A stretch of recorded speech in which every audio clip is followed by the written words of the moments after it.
Today let's talk about taking the front wheel off the 800. The first step will be to prop up the bike.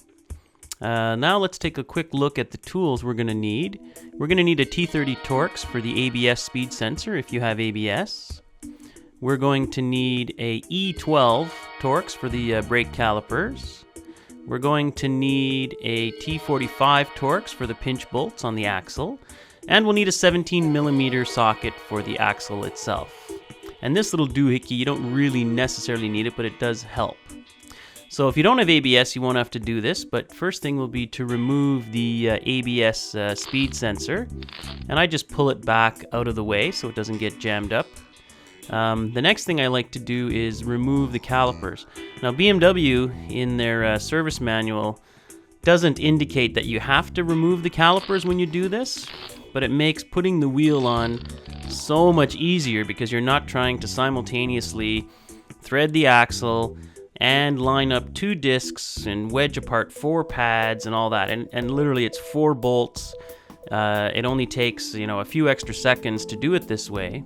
And at the same time, it gives you a little opportunity to clean all the gunk and crud from, inside the caliper itself. The next step will be to loosen the pinch bolts. Now what I do is I only loosen the pinch bolts on the on the side with the nut itself, because then when it comes time to loosen the axle nut, the other side won't spin because it's still being held by the pinch bolts on the right side of the bike.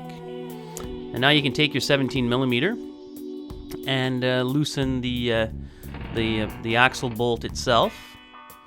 And what I like to do is kind of not take it out all the way, because at some point I'm going to go around now to the other side, and once you've loosened the pinch bolts on the other side, you can use the bolt itself to help push the axle out. And there's no reason to remove these. As long as they're loose and they're not clamping on the axle, you're fine. Now I'll just push on the bolt and that'll slide the axle out. Now this is where that little tool comes in handy, because if it's hard to get a grip on that axle, you can stick this little tool in here, and just by spinning it, it makes the removal a lot easier. Some spark plug sockets have that size on the other end of it that you can kind of jam in there if you don't have this specific tool. Then the wheel will drop off, move the calipers out of the way, and roll the wheel out. And now once you've got the wheel out, you can pull out the spacer.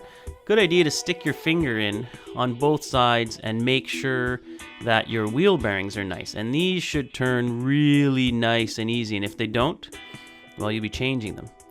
Now we're going to reinsert the axle. Make sure you've got the aluminum spacer on the left-hand side of the wheel. When you feed this in, it takes a little bit of wiggling around, so I put my foot under the wheel to lift it up here. You'll notice my brake calipers are just hanging there. A lot of people get anal about having them strapped up. I mean, I've seen those brake cables hook on branches and tear things out, so I'm not that worried that them dangling with a few ounces on them is going to destroy them. A few people have had the brake cable actually lock the front wheel if it snags on the knobby, so I don't think the weight of the brake caliper will destroy it.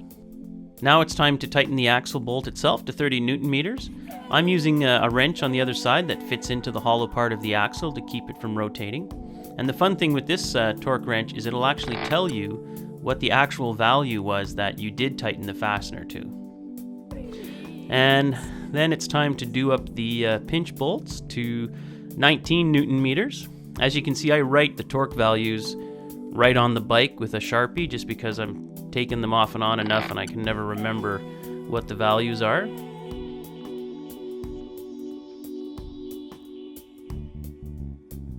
And once those are done, you can put the ABS speed sensor back.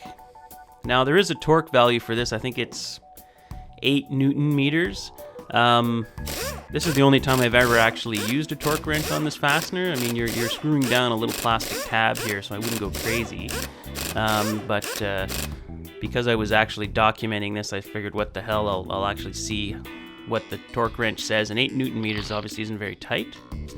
And then it's time to put the calipers themselves back. So on the left side, don't forget the little clip that holds the wire for the speed sensor.